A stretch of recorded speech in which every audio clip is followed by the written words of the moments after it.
The CALL7 investigators are breaking new information in the movie theater tragedy. We are now uncovering the psychiatrist treating the accused gunman, James Holmes, was so concerned about his behavior, she notified others at the university.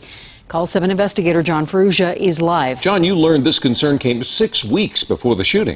That's right, Mike. As you know, there are federal, state, and local agencies working this case, and sources familiar with the investigation say that it was in the first 10 days of June that Dr. Lynn Fenton, the psychiatrist treating James Holmes, well, she contacted the team concerned that he could potentially harm others.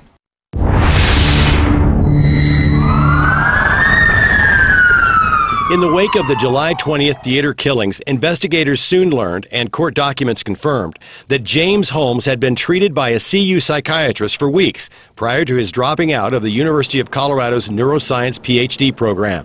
Multiple sources tell CALL7 investigators that Holmes told the psychiatrist, Dr. Lynn Fenton, something so disturbing that she notified several members of the university's Behavioral Evaluation and Threat Assessment, or BETA team, of a potential danger. According to our sources and the university website, the so-called BETA team has staff members from various departments, including the Counseling Center, Legal Counsel, Student Life Office, Campus Police, and Student Services.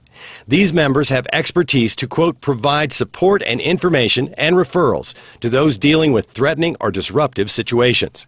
According to ABC News, Dr. Lynn Fenton is one of the experts who helped form the team in 2010.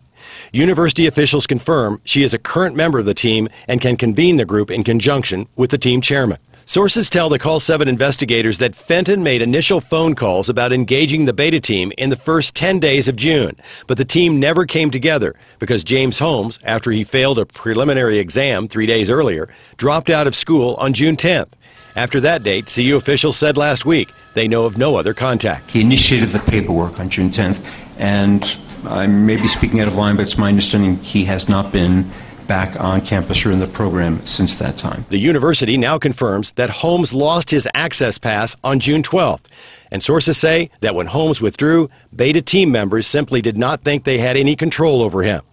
Multiple sources also confirm that no one at the university contacted Aurora police about Holmes prior to the theater killings. One source noting that while Fenton had serious concerns, there may not have been an immediate threat. Another source explained that it takes more than just statements, noting Holmes would have had to tell Dr. Fenton something specific before it would trigger a call to law enforcement. Last week, a top official of CU seemed confident in the university's actions. To the best of our knowledge at this point, we did everything that we think we should have done. But a threat assessment expert who consults with the Secret Service, among other clients, says Holmes leaving the university should have been a significant red flag. I think that's a signal, that you should intensify your efforts, not walk away. Barry Spodak says it could have signaled that Holmes had reached his end. Under those circumstances, most well-trained threat assessment teams would have gone into action.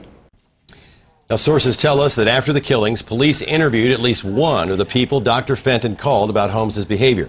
The university spokesman declined comment today, citing a court-imposed gag order on CU officials. Now, another important note here.